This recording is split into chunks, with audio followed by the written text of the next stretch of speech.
Hola, soy Jolene, y mis padres me dijeron que dejara la llave de la casa y me llevara mi maleta, porque la casa ahora pertenecía a la familia. Empacaron mis cosas, cambiaron las cerraduras y borraron todo rastro de mí para poner lo suyo. Pero, ¿y si les dijera que eso no fue lo peor? ¿Y si la verdadera traición no empezó en la mesa de la cena, sino años antes, con pequeñas mentiras, manipulaciones sutiles y un plan tan calculado que me hizo cuestionar cada recuerdo que creía mío? ¿Por qué una familia le robaría la casa a su propia hija y luego trataría de borrarla como si nunca hubiera existido? La cazuela apenas se había enfriado cuando me aparté de la estufa, secándome las manos en una toalla que todavía olía a lavanda del verano pasado. Me había levantado desde las 6, fregando, doblando, acomodando, tal vez exagerando un poco, pero quería que todo saliera perfecto. Mi primera cena de verdad como dueña de casa. Mi primera vez recibiendo a las personas que nunca habían creído del todo que podía valerme por mí misma. La mesa estaba puesta con la vajilla vieja de la abuela, los bordes azules deslavados le daban ese toque perfecto de nostalgia. También tenía tarjetas con los nombres, no eran fancy, solo impresas y plastificadas en el trabajo. Puse a papá en la cabecera, a mamá a su derecha y el caballete frente a mí, como si estuviéramos en una cumbre diplomática iluminada suavemente, y no en una familia rota por la agresión pasiva. Todavía creía, esperaba tal vez, que entraran y vieran lo que había hecho, lo que había construido, que sonrieran de verdad y dijeran algo como, «Lo hiciste bien, Jolene». Me imaginaba a papá mirándome sin cálculo en los ojos, y a mamá sin mover los aleros como si yo lo hubiera hecho todo mal. A las 6:35 escuché ruedas sobre la grava y mi estómago se enredó. Ajusté la botella de vino por tercera vez y alicé la falda que no estaba acostumbrada a usar. Tocaron y abrí la puerta con esa sonrisa que se practica. No porque sea falsa, sino porque quieres tanto que esto salga bien. Huele rico, dijo primero Isolda, entrando sin saludar. Llevaba botas de gamuza, caras, dejando polvo en el piso que yo había trapeado 2 veces. Papá entró después, asintiendo ligeramente mientras sus ojos recorrían el techo, las esquinas, las fotos en la pared, como si estuviera evaluando un lugar para rentar. Este lugar, dijo, tiene buena estructura. Parece que debería pertenecer a todos, ¿no? Reí, sin saber si era un cumplido. Es acogedor, creo. Mamá entró al final, en silencio, con los dedos rozando la repisa donde había puesto un cuadro de nosotros cuando yo tenía 10 años. Antes de que las cosas empezaran a sentirse condicionales, nos sentamos a la mesa. La ensalada estaba intacta. Isolda revisaba su teléfono debajo de la mesa mientras papá preguntaba cómo había logrado pagar pisos de madera. Ya sabes, dijo, una casa de este tamaño es mucho para una sola persona. Sonreí apretadamente. Se puede manejar. Nadie preguntó por mi ascenso. Durante el plato fuerte, vi a mamá mirar el reloj de reojo. Todo está cocinado, dijo finalmente. Y gracias, respondí. Ella ni siquiera me miró. El postre llegó y se fue. Saqué el cobler. Masa casera, manzanas cortadas a mano, dije. Esperé a que papá dijera algo, cualquier cosa. En cambio, se levantó. No fue solo que se levantara, sino la manera en que dobló la servilleta primero y la puso con precisión en la mesa. Sus ojos se fijaron en los míos y algo en su mandíbula cambió. Lo había visto cuando tenía 15 años y pedí postularme fuera del estado. Lo vi cuando compré el coche sin consultarlo. Lo hemos hablado, dijo. Esta casa debería volver a la familia. Parpadeé. Lo siento, ¿qué? Mamá asintió, sin mirarme. La has hecho bien, cariño, pero es demasiada casa, y creemos que es hora de que te enfoques en otras cosas. Isolda se recargó hacia atrás, cruzando los brazos. No es personal. Tu antiguo cuarto todavía está ahí, continuó papá, pero nos mudaremos a esta casa. Ryan ya tiene los planos de la remodelación. Me levanté tan rápido que la silla raspó el piso. ¿Qué dicen? No quiero que esto se vuelva emocional, dijo mamá, como si yo hubiera levantado la voz. Es solo una casa, Jolene. Isolda también se levantó. Ni siquiera me había dado cuenta de que se había ido. reapareció con una maleta. Mi maleta, la verde que usé cuando me mudé a la universidad. Empacamos lo esencial, dijo, para que esto sea más fácil. Abrí la boca, pero no salieron palabras. Mi voz se había quedado atrapada detrás de mis costillas. Soy la dueña legal, susurré finalmente. La sonrisa de papá era delgada. Lo arreglaremos, dijo. No lloré. Eso les habría dado demasiado poder. En cambio, caminé a la mesa, recogí mi teléfono, mi cartera y las llaves que había pulido esa mañana. Coloqué las llaves suavemente junto a mi copa de vino intacta. Nadie dijo una palabra. Afuera, el aire estaba más frío de lo normal. Puse la maleta en la cajuela. No miré atrás. Conduje sin rumbo, la maleta golpeando con cada curva, como un corazón tratando de recordarme que era real. Las luces de la calle pasaban borrosas, casas sin rostro iluminadas con un tipo de comodidad que ahora se sentía como mitología. Cuando finalmente me detuve, fue en una gasolinera al borde del pueblo. De esas que todavía venden aromatizantes para carros y café barato. Me estacioné bajo la luz zumbante del techo, los dedos temblándome mientras alcanzaba el teléfono. Estaba vibrando, un número desconocido, y algo dentro de mí lo supo de inmediato. Esta llamada no venía del pasado. Venía de la parte de mi futuro que todavía no me habían robado. La llamada llegó justo cuando iba a abrir la puerta del carro. El teléfono vibró contra mi muslo, un número desconocido parpadeando en la pantalla. Mi pulgar dudó antes de contestar, con la voz baja, plana. Soy Jolene. Señorita Sipman. Le habla Alexis del departamento de hipotecas del Midwestern Bank, dijo una voz demasiado animada para ser domingo por la mañana. Llamo para confirmar unos cambios recientes solicitados en su cuenta. Mi estómago se tensó. ¿Qué clase de cambios? Hubo una solicitud para agregar copropietarios a su hipoteca y actualizar los datos de contacto principal. Lo señalamos porque no llegó por el portal seguro y la información parecía inconsistente. Me giré completamente hacia el parabrisas, una mano agarrando el volante aunque el motor estaba apagado. No autoricé ningún cambio. No le he dado acceso a nadie. Hubo una pausa. Eso pensamos. Usted sigue siendo la única dueña legal. Sin copropietarios, sin poderes, nada compartido. Hemos bloqueado la cuenta por ahora y registrado el intento de cambio.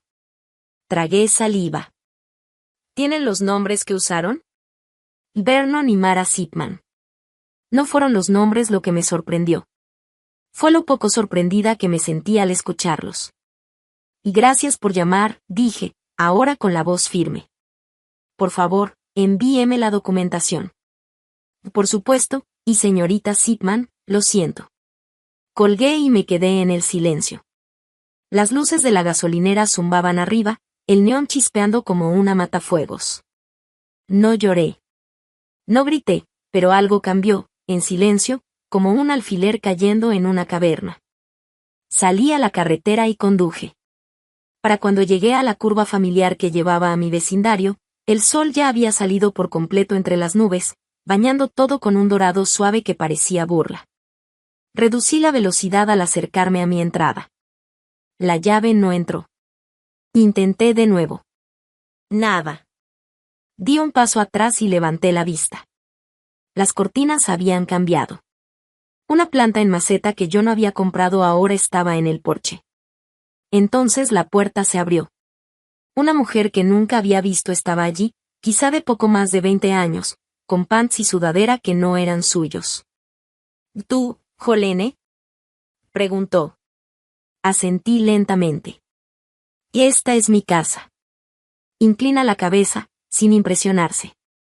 Me dijeron que no volverías. La miré fijamente. ¿Quién te lo dijo? Mara y Vernon, dijo. Dijeron que estabas inestable, que te habías ido voluntariamente. Mi mandíbula se tensó, pero no discutí. No quería darle el espectáculo que probablemente le habían indicado esperar. Detrás de ella, alcancé a ver el pasillo. Mi pasillo. La alfombra había desaparecido. Los marcos de las fotos en la pared habían cambiado. Mi casa había sido vestida con ropa de otra persona. Necesito que te vayas ahora, agregó. Me aparté de la puerta sin decir una palabra. Mis tacones golpeaban el concreto mientras caminaba hacia el carro, cada paso intentando no temblar. Al abrocharme el cinturón, una vecina pasó con su perro. Buenos días, Jolene, dijo, como si nada estuviera fuera de lugar, como si no me hubiera visto siendo expulsada de mi propia vida. Solo asentí. Nada más. Conduciendo, el silencio dentro del carro se sentía aplastante. El aire estaba pesado, como si hubiera salido de la realidad y entrado a una historia donde yo era la única que no conocía el final. No regresé a casa. No podía. En lugar de eso, manejé al otro lado de la ciudad y me estacioné frente al edificio de Nora. Era mi amiga más cercana. Y siendo honesta, mi única amiga que me quedaba, que no venía con términos ni condiciones. No entré. Solo me senté en el carro, dejando que todo el peso se asentara en mis hombros como cemento húmedo. ¿Qué diría? Que mi familia había cambiado las cerraduras, metido a un extraño y me había borrado mientras sonreían durante la cena. Ya había oscurecido cuando Nora me encontró aún estacionada, envuelta en el mismo silencio con el que había salido de mi casa. No me regañó. Solo abrió la puerta del copiloto, se deslizó junto a mí y se sentó. Necesito agarrar algunas cosas, dije finalmente. De lo que antes era tu casa, asintió ella una vez. Vamos. El regreso fue silencioso. La extraña ya se había ido y la luz del porche estaba apagada. Nora se quedó junto al camino mientras yo intentaba mirar por una rendija de las persianas. Adentro, la sala estaba iluminada y alguien movía los muebles. Los marcos con fotos sobre la repisa, ninguno mío. Una luz del porche se encendió en la casa de al lado y un hombre mayor con cortavientos salió. ¿Tú, Jolene? Sí, dije. Miró por la calle y luego volvió a mirarme. Me han estado entrando y saliendo por semanas, siempre cuando tú no estabas. Supuse que no era mi lugar para decir nada. Nora se volteó hacia mí, su voz como acero frío. ¿Que necesitas un abogado esta noche? Nora sirvió café en una taza de cerámica astillada que recordaba de su primer departamento. No dijo mucho, solo puso la taza frente a mí y se sentó al otro lado de la mesa. El silencio se extendió entre nosotras, no incómodo, ni pesado, solo esperando a que yo lo llenara. Miré la taza, siguiendo con los ojos la pequeña grieta en el esmalte, como si eso pudiera anclarme de alguna manera. No solo te sacaron, dijo finalmente. Lo planearon. Asentí una vez. La vecina dijo que han estado entrando y saliendo por semanas. Nora entrelazó las manos. Esto no es un malentendido, Jolene. Esto fue organizado. No respondí de inmediato.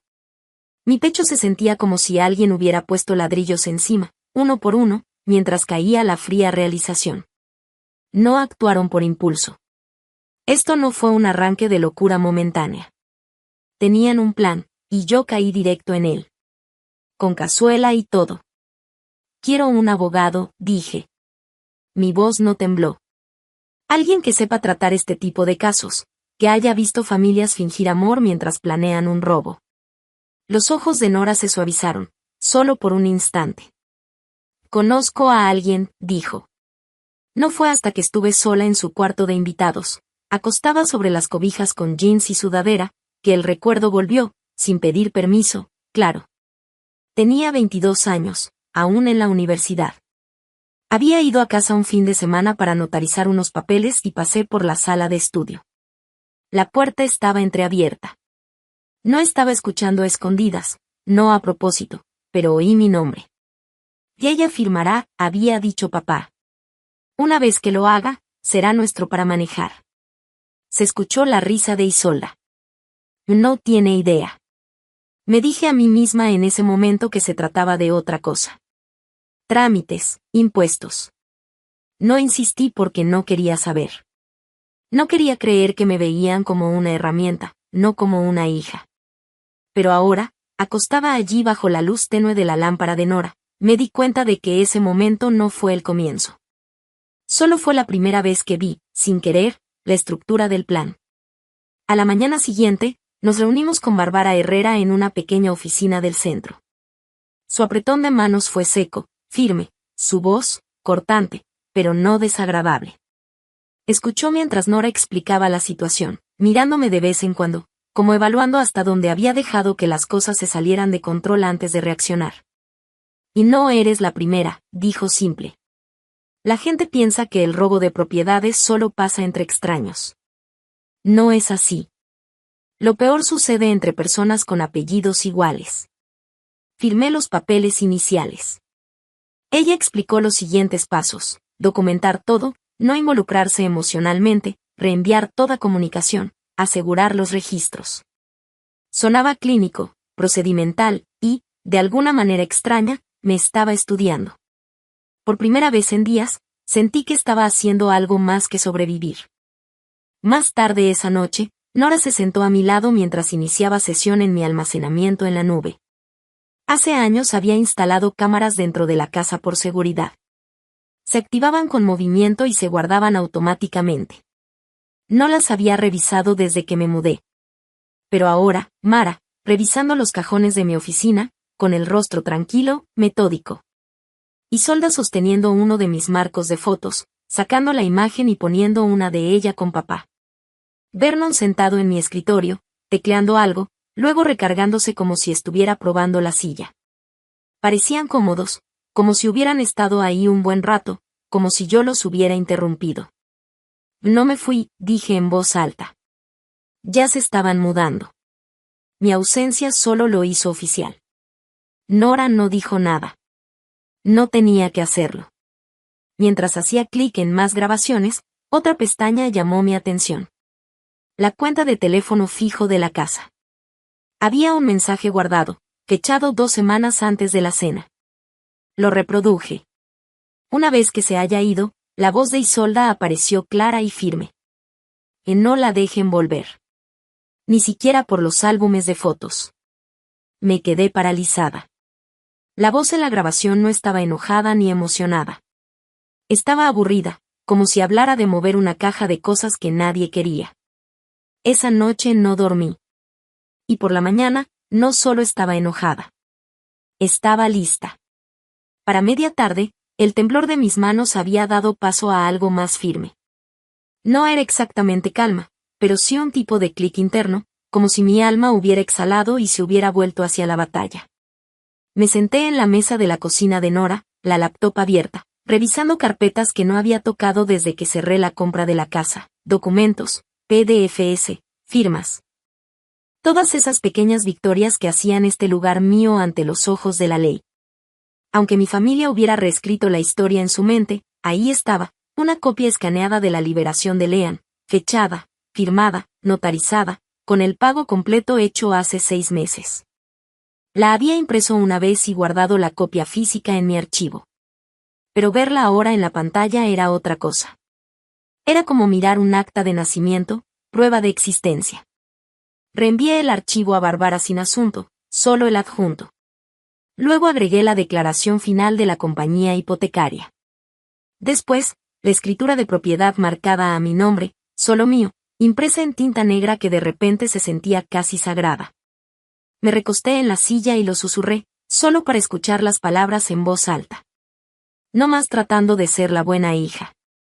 Esa noche conecté un disco duro externo y comencé a revisar las grabaciones archivadas de mi sistema de seguridad.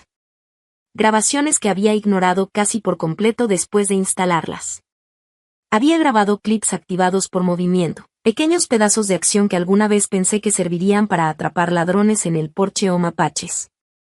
En cambio, capturó a Mara, mi mamá, abriendo los cajones de mi oficina en casa con calma. No revisando ni husmeando, solo abriendo, cerrando, evaluando como una agente inmobiliaria midiendo espacio de almacenamiento.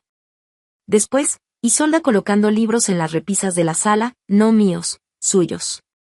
Luego Vernon, parado en mi escritorio, desconectando mi router y reemplazándolo con uno suyo, con su nombre escrito con marcador negro en una tira de cinta adhesiva. No eran intrusos. Eran colonos mudándose como si yo hubiera desaparecido. Catalogué cada clip, nombrándolos por la hora, guardándolos en una carpeta que titulé, Se lo llevaron. Cuando cerré la laptop, mis palmas estaban húmedas. No de miedo, sino de furia tan fría que se sentía clínica. A la mañana siguiente, con café aguado, me giré hacia Nora y lo dije en voz alta. Me robaron la casa. Ella no parpadeó, solo asintió lentamente y respondió. Te subestimaron. Ese es su error. Ese momento no llegó con fuegos artificiales. No lo necesitaba. Era una verdad silenciosa finalmente dicha en voz alta. Y en ese silencio, sentí que algo cambiaba dentro de mí. No buscaba validación. No esperaba que me creyeran. Tomé el teléfono y abrí la cámara. Presioné grabar. Miré directo al lente, hombros rectos. Mi nombre es Jolene Sipman, dije.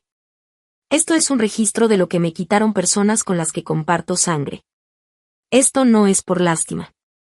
Es por documentación. Luego lo guardé en el mismo disco duro.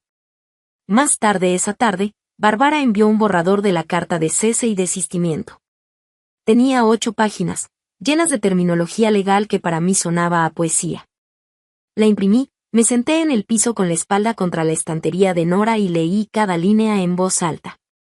Estimado señor y señora Sipman, y señora Isolda Sipman, cada frase sonaba como una corrección a la historia que habían intentado publicar sobre mí.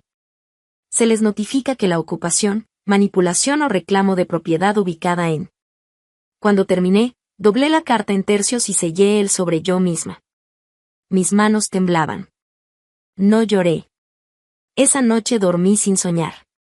Pero al amanecer, el teléfono ya sonaba. La pantalla se iluminó con el nombre de Vernon. Lo dejé ir al buzón de voz. Cuando vibró un minuto después, escuché. Acabas de empezar algo que no podrás terminar, dijo, voz baja, medida. Y por primera vez, sonreí, porque finalmente, me estaban escuchando. El buzón de voz quedó en mi bandeja como una granada con el seguro medio quitado. No lo reproduje de inmediato. Me serví una taza de café que no iba a beber, me paré junto a la ventana del departamento de Nora y observé cómo el tráfico avanzaba lento por la calle Malberry. Cuando finalmente presioné play, la voz de Vernon se deslizó por el altavoz. Acabas de empezar algo que no podrás terminar. Eso fue todo. Sin saludo, sin explicación, solo una amenaza silenciosa disfrazada de preocupación paternal. Reenvié la grabación a Bárbara con una sola línea. Así es como escalan, respondió minutos después.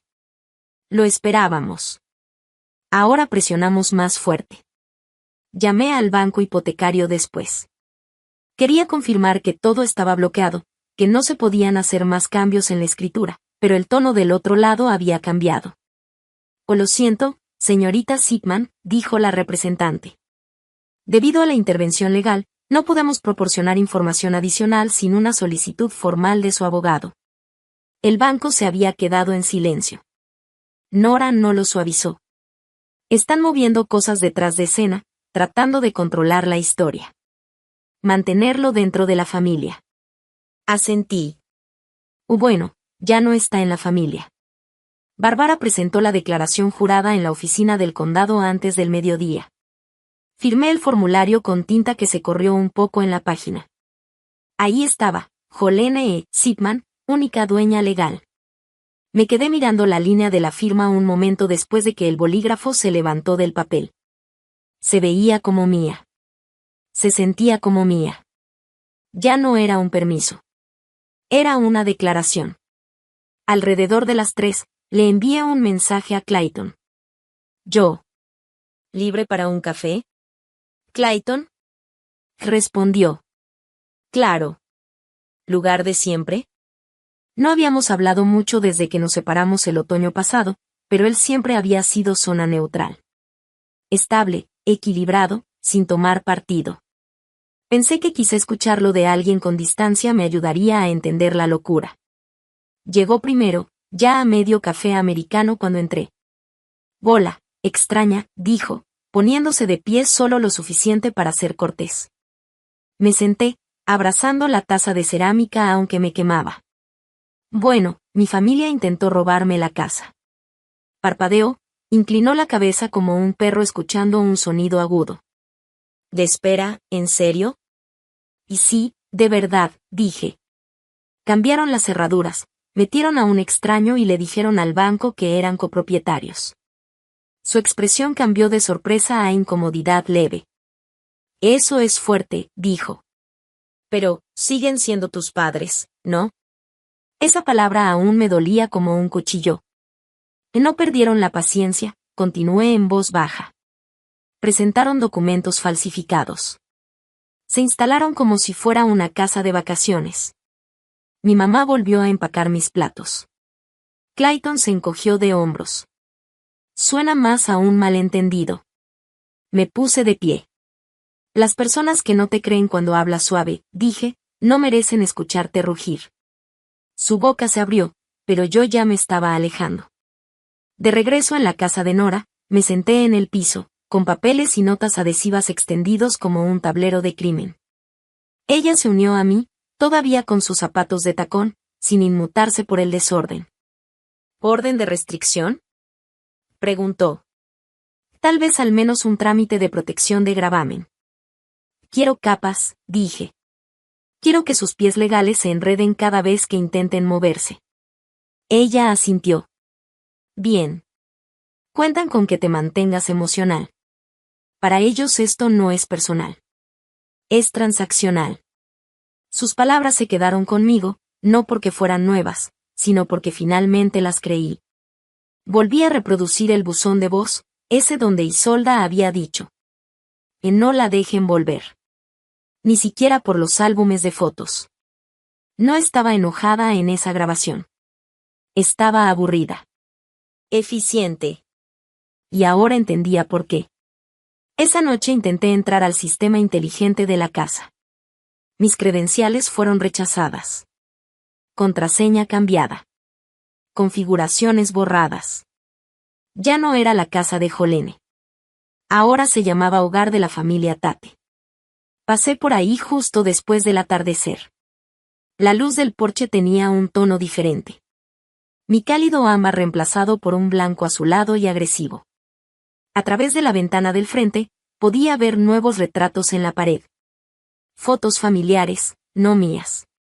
Fotos de Vernon y Mara sonriendo en poses anticuadas. Una de Isolda con su perro. Una foto de boda en sepia de mis padres. Mi rostro ausente, borrado. Y fue entonces cuando me di cuenta de que no solo me estaban desalojando de la casa. Estaban reescribiendo la historia por completo. A media mañana, el frío ya mordía. No era agudo como en pleno invierno, sino ese que se queda en tus muñecas sin importar cuán profundo las metas en el abrigo. Me estacioné al otro lado de la calle de lo que antes fue mi hogar. Ya no era un hogar, solo una estructura, un espacio que construí con propósito y orgullo, despojado y vacío por personas que se llamaban familia. En una mano sostenía un sobremanila. Dentro estaba la carta de cese y desistimiento que Bárbara había finalizado, junto con los documentos que comprobaban mi propiedad. Todo impreso, firmado, fechado, más limpio que cualquier cosa que ellos hubieran intentado pasar desapercibida ante un notario. No me acerqué a la puerta. Pasé los papeles al ayudante del sheriff, que asintió con la cabeza antes de subir por el camino. Me quedé en la banqueta, con el olor a mulch de pino del jardín del vecino mezclándose con la amargura del escape de los autos que pasaban. Mientras el ayudante golpeaba, miré por la ventana del frente. Lo habían llevado más lejos. Mis fotos habían desaparecido. La que mostraba mi título junto a mi carro, el carro que había pagado yo misma, se había ido. El arte que colgué sobre la chimenea, reemplazado con alguna escena genérica de granero impresa en masa. Los contenedores de almacenamiento que antes guardaban mi equipo de campamento ahora tenían etiquetas con letras desconocidas.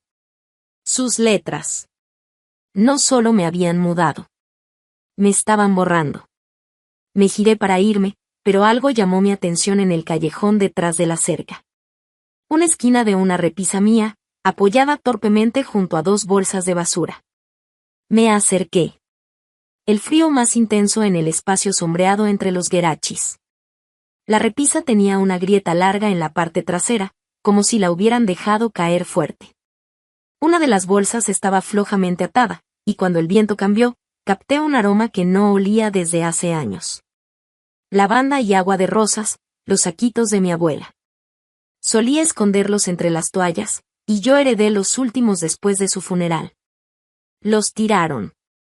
Tomé una foto con mi teléfono, retrocedí y la envié directo a Bárbara. Línea de asunto, evidencia de un rasguño. A primera hora de la tarde, Nora y yo estábamos de vuelta en su departamento. Papeles extendidos por el piso como una colcha de consecuencias. Bárbara se unió por altavoz. Coloqué la escritura de propiedad de nuevo, el estado de pago, la cadena de propiedad limpia. Esto, dije, señalando la fecha de cierre, es cuando se volvió mío. Sin cofirmantes, sin deudas compartidas, sin acuerdos de transferencia. La voz de Bárbara sonó clara. Bien. Presentaremos esto junto con las grabaciones. Asentí, voz tranquila. No necesito gritar. Los papeles hablan más fuerte. Esa noche, volvimos a estar al otro lado de la calle. Esta vez, la oficina del sheriff entregó las órdenes formales, aviso legalmente vinculante para desalojar o cesar cualquier reclamo. 2 oficiales tocaron la puerta. Uno esperó junto a la reja. Vernon respondió con cara de piedra. Mar estaba justo detrás de él, con los brazos cruzados como si se preparara para una tormenta. Y esta casa siempre fue para la familia, dijo Vernon a los oficiales. Ella es emocionalmente inestable. Pregúntenle a cualquiera. Nunca ha sido responsable. No discutieron con la ley. Solo actuaron para ella. Me quedé escondida detrás de la ventana del asiento del pasajero. Grabé la interacción, su tono, su lenguaje, su descaro. No porque necesitara más pruebas, sino porque ver todo en tiempo real hacía que algo dentro de mí se anclara. Cuanto más hablaban, más se delataban. Esa noche, después de que Nora y yo analizamos todo, después de que Bárbara registró las actualizaciones del día, después de que finalmente me hundí en el sofá y me quedé mirando el techo en silencio. Mi teléfono vibró otra vez. Sin identificación de llamada. Lo miré hasta que apareció el icono de buzón de voz. Presioné play. ¿Crees que ganaste algo? La voz era baja, masculina, desconocida, pero supe de inmediato de dónde venía. No había nombre, ni amenaza explícita, solo veneno tras el aliento. Dejé el teléfono sobre la mesa, lo levanté de nuevo y se lo reenvié a Bárbara. A la mañana siguiente, Nora me despertó con un mensaje. Revisa tu reporte de crédito ahora. La notificación llegó antes del amanecer. La pantalla de mi teléfono se iluminó con solo 5 palabras. Revisa tu reporte de crédito ahora. Aún en pijama, me senté en la mesa de la cocina y abrí el navegador en la laptop de Nora. Me tomó 2 intentos recordar la contraseña. Cuando cargó la página, lo sentí, el estómago se me heló antes de que mis ojos terminaran de escanear. 2 consultas nuevas. Una de una tienda departamental a la que no había entrado en una década, otra de una tarjeta de crédito a la que nunca había aplicado. Ambas solicitudes se habían hecho desde una dirección IP vinculada a la casa de mis padres. El nombre era mío. La dirección no. Me quedé mirando la pantalla un minuto antes de hablar. Están usando mi nombre, dije. No han terminado con la casa. Van tras toda mi vida. Nora se inclinó, leyendo por encima de mi hombro. Esto ya no es emocional, dijo. Esto es fraude financiero. Asentí en silencio, hervía por dentro. Es una trampa, dije. Y empezaron a montarla hace años. Más tarde esa mañana, revisé correos viejos, los que había archivado pero nunca eliminado. Ahí estaba, un intercambio con Mara de hace 2 años. Me pedía mi número de seguro social para el contador.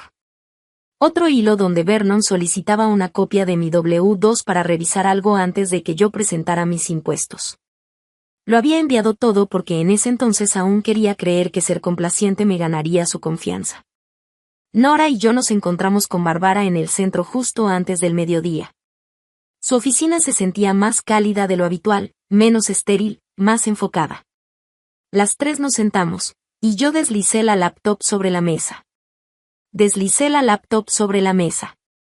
Han cruzado a robo de identidad, dije. ¿Qué hacemos ahora? Bárbara no parpadeó. Archivamos rápido. Empezó a redactar la petición de emergencia para una orden de restricción, citando no solo la casa, sino ahora también el intento de manipulación financiera.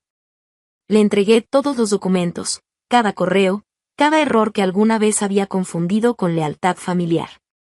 Ya no eres una víctima, dijo Nora suavemente. Eres litigante. Esas palabras no me consolaron, pero me clarificaron. Esa noche, salí al balcón, con el teléfono en la mano, esperando que el aire me atravesara. En cambio, la pantalla se iluminó con un nombre que no veía desde hace meses, tía Vera. Dudé un momento, luego contesté. Jolene, dijo, con la voz ya tensa. ¿Podemos hablar como adultos? Te escucho. Hay mucho enojo pasando ahora. Que esté sacando los asuntos familiares con abogados, no es así como se resuelven las cosas. Intenté resolverlo en la mesa de la cena. ¿Recuerdas cómo terminó eso? Suspiró. Mira, no defiendo lo que hicieron, pero tienes que entender cómo se ve esto. Demandas, denuncias, te estás viendo ingrata. Mi respiración se cortó. Luego exhalé entre los dientes. La gratitud no incluye el silencio cuando alguien te roba. Dijo mi nombre otra vez, más suave esta vez, como si pudiera deshacerlo todo con el tono. Ya basta, Vera, dije. No soy tu proyecto. No soy su marioneta. Soy la única persona en esta familia que hizo todo sin robarlo primero. Luego colgué. Y por primera vez después de una llamada familiar, no lloré. Después de la cena, Nora y yo revisábamos carpetas en su escritorio cuando un correo llegó a mi bandeja. El asunto decía, evidencia, escuchar en privado. No había mensaje, solo un archivo de audio. Miré a Nora, el pulso acelerándose. Alguien me había enviado una grabación. Ella se inclinó. Ponlo. Mi dedo se quedó suspendido sobre la pantalla. Luego presioné reproducir. Presioné reproducir. Al principio, solo escuché el zumbido de fondo de un auto. Luego, la voz de Vernon, tranquila como siempre, salió por los altavoces. Le empezamos con la llave, dijo, como si estuviera hablando de qué recoger en la ferretería. Una vez que se vaya, cambia las cerraduras y mueve todo despacio, decía la voz. Se resistirá, pero no tendrá fuerza en la corte si parece un asunto familiar. Isolda se rió. Primero llorará, luego llamará a un abogado. Para entonces, respondió él, la narrativa será nuestra. No me moví. Nora estaba congelada al otro lado de la mesa, los ojos abiertos, la boca apenas entreabierta. El audio continuó por otro minuto, y cada palabra que salía me hacía sentir un nudo en el pecho. Detalles sobre cuándo cambiar el wifi, quién debía encargarse de los servicios, incluso cómo reasignar mis pertenencias personales. Nada tenía emoción. Nada sonaba como un padre hablando con su hija. Era una sesión estratégica, fría, meticulosa. Cuando la grabación terminó, la guardé en 3 lugares diferentes. No podía arriesgarme a perderla. Se la enviamos a Bárbara de inmediato. Menos de una hora después, estábamos sentadas en una sala de conferencias del juzgado. Todo impreso, etiquetado, organizado. Papeles, copias, carpetas perfectamente alineadas. Bárbara entregó al secretario del juez una memoria USB y una moción de emergencia firmada. El juez la revisó en menos de 2 horas. Se programó una audiencia oficial para la semana siguiente. Cuando salimos de ese edificio, no sentí victoria. Sentí un hueco dentro de mí, pero también claridad, como un vaso de vidrio que se ha agrietado completamente, pero que aún no se ha roto del todo. Esa noche, de regreso en el departamento de Nora, abrí mi laptop y entré a un foro privado de apoyo. Había sido miembro silenciosa por meses, observando las historias de otras mujeres que habían pasado por lo mismo: abuso financiero, coerción emocional, manipulación de herencias y propiedades. Publicé una versión resumida de mi historia, solo los hechos, sin nombres, sin sentimientos añadidos. A la mañana siguiente, tenía más de 300 comentarios. Mujeres contando historias similares. Esto le pasó a mi hermana. Mis padres hicieron lo mismo, solo que no me di cuenta a tiempo. No respondí a todos. No era necesario. Solo saber que no era la primera ni la única me dio un poco de aire de vuelta, como si algo de oxígeno se colara entre mis pulmones comprimidos. Más tarde, por la tarde, una reportera de Denver me envió un mensaje privado. Hola, Jolene. Vi tu publicación en el foro. Estamos haciendo una serie sobre fraude financiero dentro de familias. ¿Te gustaría hablar, incluso fuera de registro? No respondí, pero tampoco borré el mensaje. Entre el almuerzo y el atardecer, la noticia empezó a llegar a ellos. Vernon recibió una llamada de un antiguo socio de negocios. Bárbara me contó que parecía completamente sorprendido, como si lo hubieran tomado desprevenido. El hombre preguntó: ¿Es esa tu hija en la publicación sobre fraude inmobiliario? Vernon no contestó. Solo colgó. Mara me mandó un mensaje más tarde. Una sola palabra. ¿Por qué? Miré la pantalla, luego la bloqueé sin escribir nada. Aprendí también que Isolda había sido removida de la lista de oradores de una conferencia de liderazgo femenino de la que había presumido durante meses. El golpe de todo esto no era solo legal, era público, social, implacable.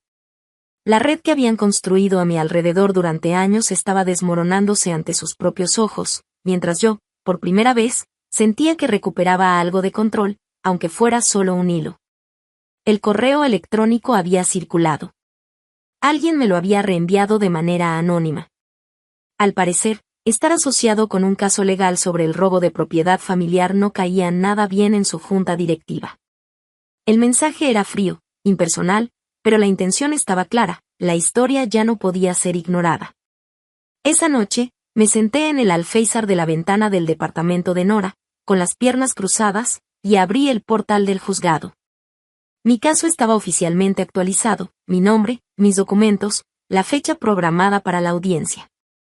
Lo leí 3 veces, dejé que cada palabra se asentara en mis huesos, que cada cifra y cada fecha se impregnara en mi memoria, luego cerré la laptop. Esto es mío, dije en voz alta. No el caso, no la historia de ellos, esto es mío. A la mañana siguiente, el juzgado se veía diferente. Mismas paredes de piedra, mismas columnas, los mismos bancos estériles por dentro, pero yo ya no era la misma mujer que cruzaba esas puertas. Había algo en mí que se había endurecido y al mismo tiempo se había expandido, un espacio de control y claridad donde antes había incertidumbre y miedo. Bárbara me recibió en los escalones de entrada, con 2 carpetas manila bajo el brazo. Su blazer estaba tan perfectamente planchado que parecía cortar el aire al moverse. Nora caminaba detrás de ella, sujetando un delgado bloc de notas, aunque no iba a decir nada. Su presencia bastaba, era un ancla, un recordatorio silencioso de cada vez que me dijeron que imaginaba cosas que no existían. Pasamos por seguridad y esperamos fuera de la sala. Presioné mis palmas una contra la otra para mantenerme centrada. Hoy no había temblores. No había miedo. Solo preparación, determinación. Déjalos hablar, susurró Nora. Déjalos decirlo con sus propias bocas. Adentro, la sala estaba más fría de lo que recordaba de mis días como pasante. El aire olía a madera pulida y a papel nuevo, mezclado con la tensión que siempre se siente en un juzgado antes de que la primera palabra cruce el estrado. Vernon estaba sentado en la mesa de la defensa con un traje distinto al que esperaba, menos pulido, más teatral, como si el estilo hablara por él. Mara estaba a su lado, los ojos saltando del juez al piso, inquieta. Isolda estaba en el otro extremo, piernas cruzadas, mandíbula apretada, con esa rigidez que siempre había usado para marcar territorio. El alguacil llamó el caso. Bárbara abrió la sesión. No perdió tiempo. Presentó la línea de tiempo, los documentos, y la grabación de audio donde Vernon e Isolda coordinaban la toma de la casa. Cada palabra, cada pausa, cada instrucción calculada sonaba aún más fría dentro de la sala silenciosa. Luego el juez pidió a Vernon hablar. Se levantó como si le perteneciera ese espacio, como si todo esto fuera solo otra reunión de junta corporativa. Hemos apoyado a nuestra hija durante años, comenzó. Esto es un malentendido. Solo tratábamos de proteger los bienes de la familia. Bárbara lo interrumpió con cortesía pero firmeza. Señor Shipman, ¿niega haber presentado documentos falsos de propiedad ante Midwestern Bank? Y niego cualquier intención criminal, replicó él de inmediato.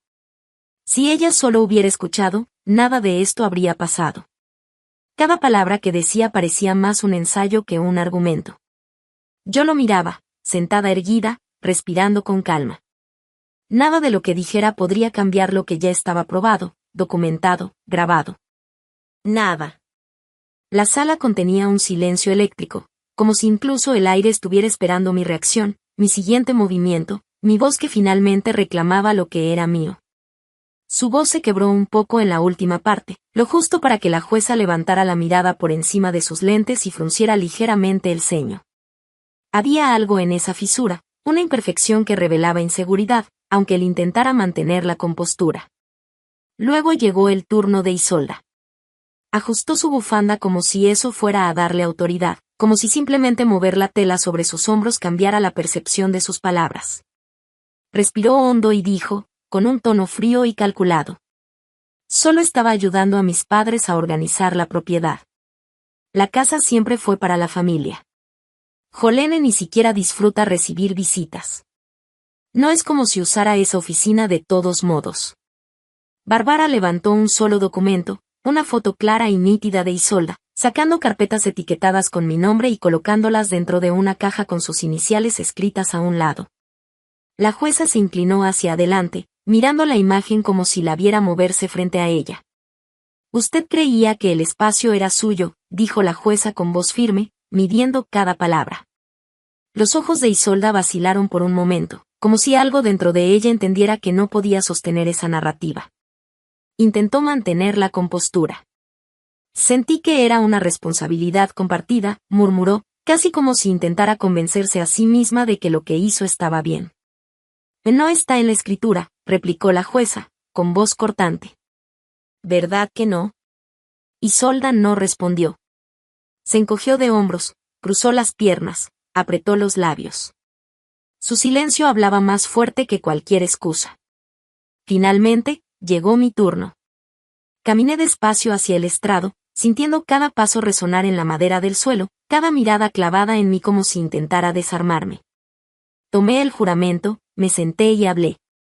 No como la mujer que había sido bloqueada de su hogar, sino como la que lo había construido, con sus propias manos, con su trabajo, con su esfuerzo. Y compré esa casa sola, empecé, con voz firme. Pagué cada cuota de la hipoteca yo misma. Mi padre y mi hermana entraron a mi casa sin permiso. Mi madre empacó mis pertenencias mientras yo trabajaba. Y cuando lo cuestioné, me llamaron inestable. Hice una pausa. Dejé que el silencio trabajara a mi favor. Cada segundo pesado, cada respiración contenida en la sala, servía para dejar que la verdad se asentara. No solo intentaron quedarse con una casa. Intentaron borrar a la mujer que la construyó. Nada de dramatismos, nada de lágrimas, solo la verdad, clara, directa. La jueza tomó un momento antes de hablar. Que este tribunal encuentre evidencia suficiente para declarar que la señorita Shipman es la única propietaria legal de la propiedad. El tribunal también encuentra fundamentos para mantener la orden de restricción temporal y abre una investigación sobre posibles irregularidades financieras. Vernon inhaló profundamente, como si ese aire le hubiera sido arrebatado. Mara no me miró. Isolda apretó los puños bajo la mesa, intentando contener la ira o tal vez el miedo. Yo no reaccioné. No allí, no en esa sala. Afuera, bajo el sol brillante del mediodía, un reportero se me acercó justo antes de que alcanzara el auto. Señorita Shipman, ¿considera que esto es justicia? Preguntó, cámara en mano. Miré directo al lente y respondí sin titubear. Justicia es saber que nunca más tendré que darles explicaciones. Pero la casa todavía no estaba completa. Aún llevaba sus huellas, su impronta, como si cada rincón recordara los días en que caminaron por ella como si fuera suya. La llave giró con más resistencia de la que recordaba, como si la propia casa dudara antes de permitirme entrar de nuevo. Cuando finalmente hizo clic, crucé el umbral en silencio. Ya no olía a hogar. El leve aroma a eucalipto que tanto me gustaba había sido reemplazado por algo sintético, impersonal. Los difusores de lavanda que ahora olían a plástico, el tipo que Mara había preferido. Las cortinas eran diferentes, rígidas, un azul polvoriento en lugar del crema que yo misma había hecho. Incluso el piso parecía más silencioso, acostumbrado a pasos ajenos, como si hubiese olvidado mis propios pasos. Dejé mi bolso junto a la puerta y me quedé quieta por un largo tiempo. Luego, lentamente, comencé a deshacer sus cambios, cajón por cajón, estante por estante. La estantería de la sala estaba llena de revistas que nunca leía. Un jarrón que yo no había comprado ocupaba el lugar de mi cerámica favorita. Recogí cada cosa, colocándola en cajas que etiqueté como de ellos, no por rencor, sino por claridad, por orden. Cada cajón abierto me recordaba que habían estado allí, que habían atravesado ese espacio sin consideración alguna. Pero ahora, ya no estaban. Y yo sin en la cocina, escondido detrás de la bandeja de los cubiertos, lo encontré. Un sobrecrema, mi nombre escrito con la letra de Mara, temblorosa y firme a la vez. Dentro había una sola hoja, doblada con cuidado, con un mensaje breve, directo y frío. La primera línea decía: algún día lo entenderás. Seguí leyendo, cada palabra calando como un golpe suave pero constante. Las decisiones familiares son complejas. Siempre fuiste testaruda, pero nuestras intenciones eran buenas. Esto era para preservar lo que importa. Algún día lo comprenderás. Ni una disculpa, ni un atisbo de remordimiento. Solo justificación, racionalización, y la certeza de que ellos no veían el daño, solo la misión que se habían autoimpuesto. Respiré hondo, salí al patio trasero y agarré la tapa metálica de la fogata. Tomé un fósforo, lo encendí y llevé la llama a la esquina de la hoja. El fuego abrazó sus palabras como si las palabras mismas lo estuvieran esperando, y en segundos, la tinta se retorció, se ennegreció y empezó a deshacerse en cenizas. El viento de la tarde las llevó lejos, girando y flotando hasta desaparecer en el cielo dorado. Me quedé observando hasta que solo quedó la tapa metálica, tibia y silenciosa. Entiendo perfectamente, dije en voz baja, sin esperar respuesta de nadie. Ese fin de semana, caminé por la acera hasta la casa de la vecina, la misma que alguna vez había apartado a Nora para advertirle, preocupada. La señora Cavanaugh abrió la puerta, con su suéter de punto y pantuflas de lana, sorprendida pero no hostil. Traje galletas, dije, extendiéndole una bandeja cubierta con papel aluminio. Y tal vez solo quería darte las gracias. Me invitó a entrar sin dudarlo. Su hogar olía a canela, a maderas viejas y a alfombra gastada. Nos sentamos en la mesa de la cocina casi una hora, sorbiendo un té débil. Me contó que siempre sospecharon que algo andaba mal, que Mara y Vernon habían actuado con una sensación de derecho, como si la propiedad ya fuera de ellos. Y no queríamos meternos, dijo suavemente, pero me alegra que hayas defendido lo tuyo. Caminé de regreso por el césped con un sentimiento extraño creciendo en mi pecho, algo que no era pertenencia a una familia, sino a un barrio, a un lugar. Una sensación tranquila y firme de que aún había espacios que eran míos, y que podía reclamarlos sin miedo. El lunes por la mañana, Bárbara me llamó. La unidad de crímenes financieros del Estado está avanzando, dijo. Han visto las solicitudes falsificadas. Si se conecta directamente con tu padre, podrían presentarse cargos formales. Asentí, caminando de un lado a otro en la sala descalza, sintiendo el frío del piso en las plantas de mis pies. No busco venganza, le dije. Solo quiero que quede registrado. Que la verdad tenga un sello de tiempo. Esa semana, empecé a decorar la casa para Acción de Gracias.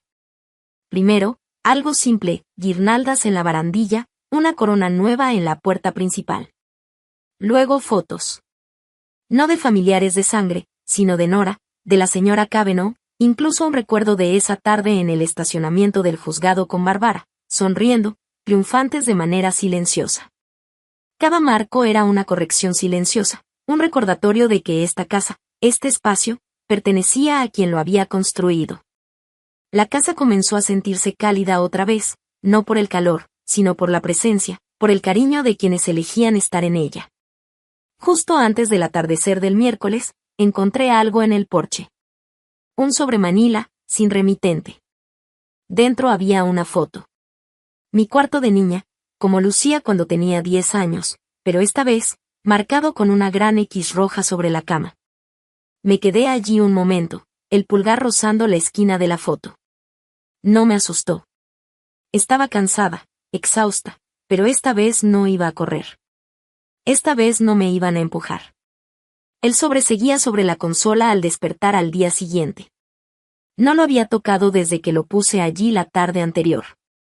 Solo la idea de ese cuarto, mi cuarto de infancia, marcado con una X roja, había dicho más que cualquier amenaza que pudieran enviar.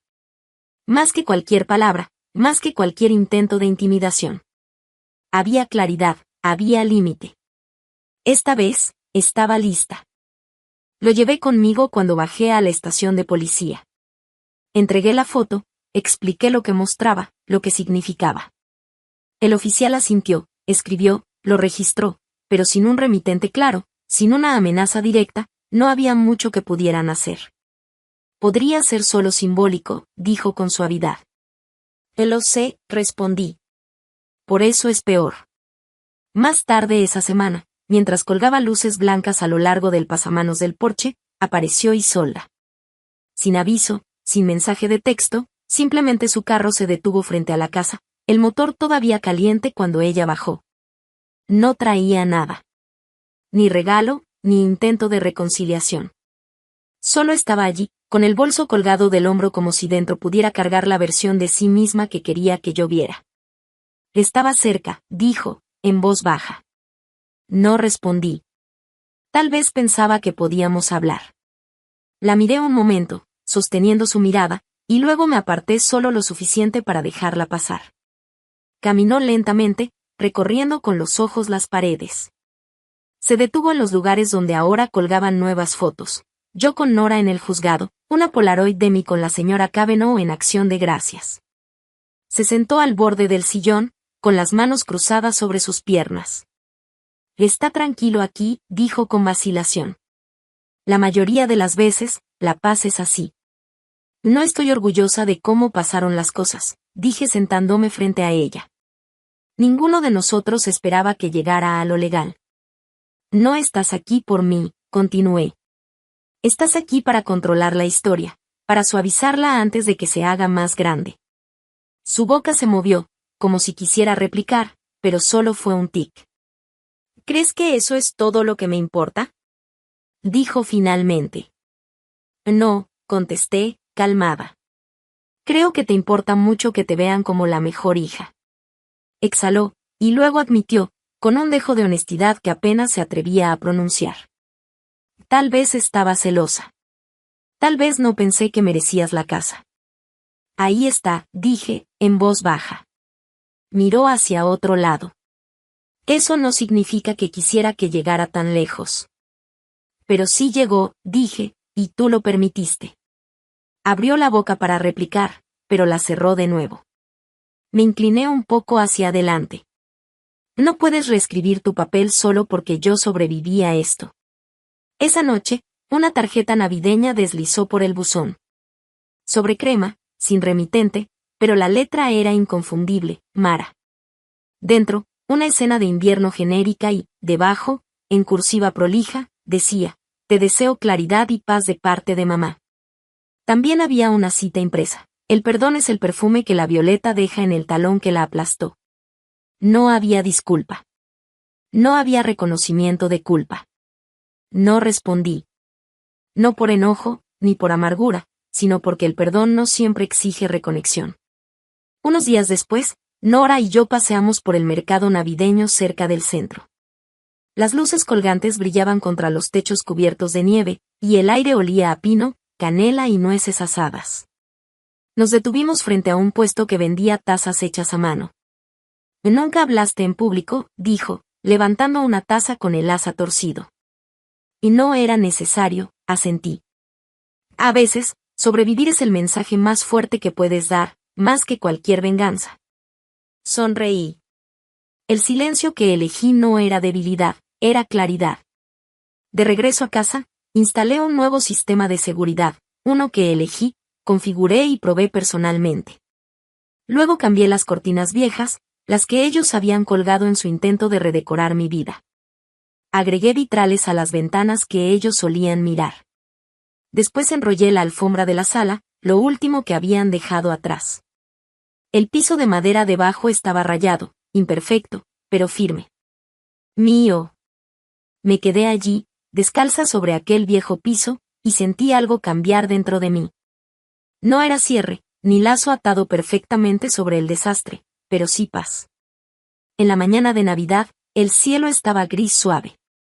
La nieve cubría la acera como azúcar glass. Mi teléfono vibró. Era un mensaje de Nora: brunch en mi casa. Solo familia elegida. No llevé regalo. Llevé paz. Y esta vez, era suficiente. Nora abrió la puerta con su típica sonrisa ladeada y una fingida ceja fruncida por la nieve acumulada en el escalón. Le entregué un pequeño ramo de follaje de invierno y piñas atadas con una cinta que había encontrado en mi cajón de cocina. Y sin regalo, bromeó.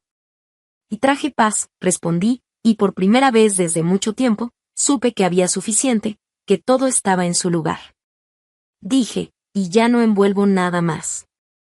Dentro de su casa, todo estaba lleno de vida, pero en el mejor sentido. Se oía la risa de su cuñada desde la cocina, el jazz sonando bajo en el fondo, un niño pequeño arrastrando un oso de peluche por el suelo con un dramatismo exagerado. El aire olía a rollos de canela recién horneados y café recién hecho. Y por primera vez en años, no sentí que debía prepararme para que algo saliera mal. No son personas con las que comparta sangre, pensé mientras tomaba un sorbo de sidra en un rincón, observando a Nora organizar el brunch como una general con una batuta suave y firme. Pero son mías. Cuando regresé a mi casa esa tarde, el silencio no me molestó. Encendí una vela cerca de la ventana del frente y me senté en el piso con un cuaderno sobre mis piernas. La luz se filtraba a través del vitral que yo misma había instalado, ámbar, turquesa y un solo triángulo rojo. Cada color calentaba la madera del piso como una colcha. Caminé de habitación en habitación, no para inspeccionar, ni para limpiar, solo para estar en ellas. La oficina, donde solía escribir hasta tarde, ahora era tanto espacio de trabajo como santuario. La sala ya no se sentía ajena, solo ligeramente distinta. La cocina, de nuevo mía, con cada cajón etiquetado como me gustaba, sin que nadie reacomodara las especias ni me sugiriera que no necesitaba un segundo colador. La casa no había cambiado. Yo sí, y eso bastaba. 3 días después, revisé el buzón y encontré una tarjeta de un profesor de la universidad, alguien de quien no había sabido nada en años. Dentro había una nota escrita a mano y una cita cuidadosamente colocada en la esquina. La libertad no es la ausencia de recuerdos. Es saber que ya no te pertenecen. La colgué en mi nuevo corcho, junto a afirmaciones escritas por mujeres en el grupo de apoyo. Frases como, tienes derecho a cerrar puertas, y a veces la supervivencia se parece al silencio. Esa misma tarde, recibí una última carta de Vernon. Su letra rígida, como siempre, perfecta y alineada. Solo unas pocas frases, no debí dejar que las cosas llegaran tan lejos. Intentaba proteger lo que construiste. No me di cuenta de cuánto de eso era tuyo. No había disculpas, ni reconocimiento de lo que había hecho. Solo palabras suficientes para sonar como arrepentimiento. La leí una vez y la guardé en un cajón al fondo. No todas las puertas deben cerrarse, pero algunas no necesitan volverse a abrir. En la víspera de Año Nuevo, me senté en el porche con una taza de café negro, envuelta en una manta que Nora había tejido el año que dejó su firma. Los fuegos artificiales estallaban suavemente sobre el vecindario, apenas visibles entre los árboles. Intentaron quedarse con mi casa, susurré. Casi lo logran, pero no pudieron quedarse con la mujer que la construyó. Observé cómo las luces desaparecían y el cielo se asentaba en un gris profundo. Luego me levanté, entré y cerré la puerta con llave. No por miedo, sino en paz. Esta casa no necesita explicaciones. Solo necesita ser mía. y ahora lo es. Si hay algo que he aprendido de todo esto, es que los límites no te hacen egoísta. Te hacen libre. A veces, las personas que más amamos son las mismas que nos enseñan lo importante que es decir no. Antes creía que familia significaba para siempre, sin importar qué. Pero ahora sé que para siempre solo funciona cuando hay respeto de ambos lados. Recuperar mi hogar no fue solo ladrillos y madera. Fue reclamar mi voz, mi valor y la fuerza silenciosa que no sabía que tenía. No necesitas gritar para que te escuchen. No necesitas ganar cada discusión para recuperar tu valor. A veces, solo mantener tu terreno es la verdad más fuerte que hay. Y tal vez tú has pasado por algo similar, siendo ignorado, reemplazado o tratado como si no pertenecieras a tu propia historia. Si es así, espero que esto te recuerde que nunca es demasiado tarde para trazar la línea y reconstruir. ¿Y tú? ¿Alguna vez has tenido que elegir entre mantener la paz o mantenerte a ti mismo? Me encantaría escuchar tu opinión. Si esta historia tocó algo dentro de ti, deja un 1 en los comentarios o cuéntame desde dónde me ves. Y si no, dime por qué. Tu honestidad importa aquí. Si disfrutaste esta historia y quieres más relatos reales y conmovedores como este, no olvides suscribirte y acompañarnos en el próximo capítulo. Porque a veces, las historias que más necesitamos son las que nos recuerdan que no estamos solos.